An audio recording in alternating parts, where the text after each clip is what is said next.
দেশে উৎসবমুখর পরিবেশের মধ্যেও ভারতের রাজধানী দিল্লিতে এক প্রকার উদ্বেগজনক পরিস্থিতি, কারণ দূষণের মাত্রা ক্রমশ বাড়ছে।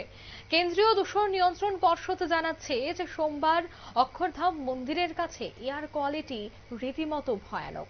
বায়ুর মান রক্ষা কমিশন রবিবারই জরুরি পদক্ষেপ হিসেবে গ্রেডেড রেসপন্স অ্যাকশন প্ল্যান বা জিআরএপি এর দ্বিতীয় ধাপ কার্যকর করেছে, যাতে রাজধানীর বায়ুর মান আরো অবনতি না ঘটে। কিন্তু তারপরেও আজ দেখা যাচ্ছে যে এই দীপাবলির উৎসব মুখর পরিবেশের মধ্যেও ভারতের রাজধানী দিল্লিতে বায়ু দূষণের মাত্রা ক্রমেই উদ্বেগজনক। বিস্তারিত সে বিষয়ে জানবো, টেলিফোন লাইনে যুক্ত হয়ে গেছে প্রতিনিধি শেখ মনিরুল। মনিরুল, কেন্দ্রীয় পরিবেশ মন্ত্রক এবং দিল্লির কর্পোরেশনের ভূমিকা নিয়ে প্রশ্ন উঠছে। আনন্দ বিহারে একিউআই দাঁড়িয়েছে 414। এছাড়া আর কি আপডেট পাচ্ছ? দেখো, আজকে দিল্লির যে বাতাসের গুণগত মান অর্থাৎ আনন্দ বিহারে 400 উপরে গিয়েছে এবং গুণগত মান এতটাই খারাপ যে 3 দিন আগেও যেখানে দূষণের মাত্রা ছিল 300, সেখানে হঠাৎ করে এই 2-3 দিনে 400-র উপরে চলে যাওয়ার জন্য সাধারণ মানুষের একটা বড় অংশ কিন্তু এই আতশবাজিকেই দায়ী করছে। যদিও আতশবাজি নিয়ে সুপ্রিম কোর্টের নির্দিষ্ট রায় থাকলেও সব ক্ষেত্রে যে রায় মানা হচ্ছে না বা পুলিশের নজরদারি বা পরিবেশ মন্ত্রকের যে নজরদারি সব ক্ষেত্রে থাকছে না, দূষণের মাত্রা লাফ দিয়ে বাড়তেই আবারও প্রশ্ন উঠলো।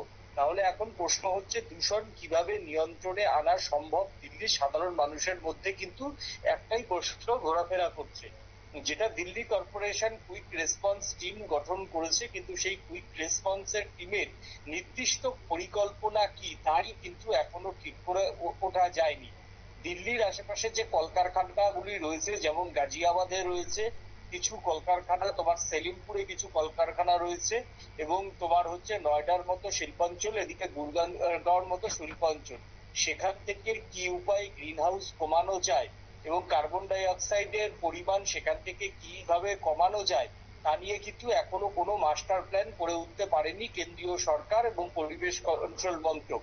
শুধুমাত্র তোমার হচ্ছে জোড়বিজোড় নীতি এবং হচ্ছে বড় ট্রাক শহরে ঢোকার নিষেধাজ্ঞা এবং তোমার হচ্ছে বাতাসে ওই জল কামান দিয়ে জল স্প্রে করা ছাড়া এইরকম কোনো বৃহৎ প্রকল্প এখন দিল্লির সরকার বা কেন্দ্রীয় সরকার কেউই গ্রহণ করতে পারেনি।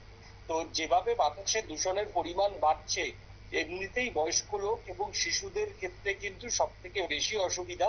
হয়তো এই ভাইফোঁটা মিটলেই এই বাতাসের গুণগত মান থাকলে স্কুল কলেজ আবার ছুটি পড়ে যাবে এবং 11টা, 11:30 পর্যন্ত বাতাসের গুণগত মান একেবারে চরম থেকে চরমতর খারাপ। সেই জায়গা থেকে এখন দেখার যে প্রধানমন্ত্রী নরেন্দ্র মোদী যেখানে থাকেন, যেখানে দিল্লির সমস্ত আমলারা যেখানে থাকেন, ভারতবর্ষের ভিভিআইপি মানুষরা যে শহরে থাকেন, সেই শহরে দূষণের মাত্রা কমাতে মানে অক্টোবরের শেষের দিকে এখন কেন্দ্রীয় সরকার কি টাস্ক ফোর্স তৈরি করে বা কোন রকম কোনো বৃহৎ কোনো পরিকল্পনায় যায় কিনা এখন সেটাই দেখার। একদমই, ধন্যবাদ। অর্থাৎ দূষণের মাত্রা যেভাবে ছড়াচ্ছে তাতে একদিকে তো প্রশাসনের বিরুদ্ধে রীতিমতো অভিযোগের আঙুল উঠছেই, ঠিক অন্যদিকে কেন্দ্রীয় পরিবেশ মন্ত্রক, দিল্লি কর্পোরেশন তারা জানাচ্ছেন যে দূষণের মাত্রা যদি আরো অনেকটাই বেড়ে যায় তবে সেক্ষেত্রে প্রশাসন তৎপর রয়েছে। তবে কেন্দ্রীয় পরিবেশ মন্ত্রকের যে দাবি, সেই দাবি অনুযায়ী আগামী কয়েকদিনে যদি এই পলিউশন অর্থাৎ দূষণ আরো বাড়ে তবে সেক্ষেত্রে মুক্ত আকাশে শ্বাস প্রশ্বাস নেওয়া রীতিমতো দুষ্কর হয়ে দাঁড়াবে। নিয়ে নিচ্ছি ছোট্ট একটি বিজ্ঞাপন বিরতি, সঙ্গে থাকুন।